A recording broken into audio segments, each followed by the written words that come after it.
আমরা final match জিতে গেছি ষষ্ঠ সেমিস্টারের সাথে, সবাই অনেক হ্যাপি। আমরা 19 রান ওরা ব্যাটিং করে নিয়েছিল, তো আমরা জয়লাভ করতে পেরেছি। এই যে সবাই অনেক হ্যাপি। বন্ধু কেমন লাগতেছে? লেবু দিছে, লেবুটা অনেক কাজে দিছে আজকে খেলার জন্য। লেবুর দোয়া নাকি? লেবুর দোয়া। সবাই সবাই খুশি, অনেক হ্যাপি।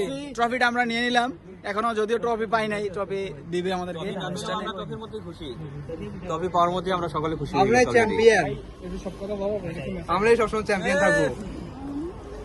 পিকনিকও যাইতেছে, পিকনিকও। এই তোর বিয়ে দাও, চাইতে লো। এই নামটা করে, নামরে বলতে নামটা আছে। কেমন ফিলিংস তোমার? আমরা নামটা আছে। মুখটা বল। আমার চেয়ে খুশি কেউ হইছে না। সামেউল কিরকম ফিলিংস? অসাধারণ। অসাধারণ নাকি? তো সবাই ভালো থাকো, আমাদের জন্য এই যে আছে, এই যে আরমান। আমি ভাবছিলাম একটা ওভারে ম্যাচটা জিতে এলাম, কিন্তু বাট 2 বলে 2টা মারার পরে আরেকটা মারতে গিয়ে আউট হয়ে গেছে। যাক, ভালো খেলছে, সবাই ভালো খেলছে। তো সবার জন্য দোয়া করবেন, সবাই যাতে মিলেমিশে থাকতে পারে। সবাই ভালো থাকো।